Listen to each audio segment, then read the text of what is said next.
നമസ്കാരം. ന്യൂസ് കേരളം 24ലേക്ക് സ്വാഗതം. നെടുമ്പന ഗാന്ധിഭവൻ സ്നേഹാലയത്തിൽ ഓണാഘോഷ പരിപാടി ഓണനിലാവ് 2024 അവിട്ടം ദിനത്തിൽ വിപുലമായ പരിപാടികളോടെ സംഘടിപ്പിച്ചു.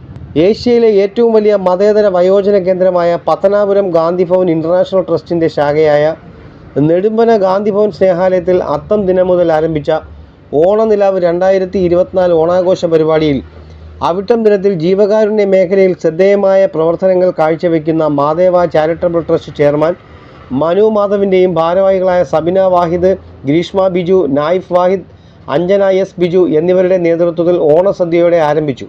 മാദേവ ആർട്സ് പെർഫോമൻസ് അംഗങ്ങളുടെ സംഗീത വിരുന്നും പരിപാടിയോടനുബന്ധിച്ച് സംഘടിപ്പിച്ചു. ഓണസദ്യയ്ക്ക് ശേഷം പള്ളിമൺ നമ്മുടെ വിദ്യാലയം കൂട്ടായ്മ പ്രവർത്തകരുടെ നേതൃത്വത്തിൽ പ്രശസ്ത ടെലിവിഷൻ അവതാരകരും കലാകാരന്മാരുമായ നെൽസൺ ചൂരനാട്, ബിനീഷ് ഗിന്നസ്, ലിനു വൈക്കം, സജീന കൊല്ലം, രാജേഷ് എറണാകുളം, മഹേഷ് പള്ളിമൺ, സാജൻ പള്ളിമൺ എന്നിവരുടെ നേതൃത്വത്തിൽ നടത്തിയ കോമഡി ഷോയും സംഗീത വിരുന്നും പരിപാടികൾക്ക് മാറ്റുകൂട്ടി. പ്രശസ്ത സൗണ്ട് റെക്കോർഡിസ്റ്റ് ശൈലജൻ കണ്ണനല്ലൂർ ഓണനിലാവ് 2024 പരിപാടിക്ക് മികച്ച ശബ്ദ സംവിധാനമൊരുക്കി. ഗാന്ധിഭവൻ സ്നേഹാലയത്തിൽ ഡോക്ടർ പ്രസന്ന രാമചന്ദ്രൻ്റെ അധ്യക്ഷതയിൽ നടന്ന പരിപാടിക്ക് സ്നേഹാലയം PRO ഷിബു റാവുത്തർ നന്ദി പറഞ്ഞു.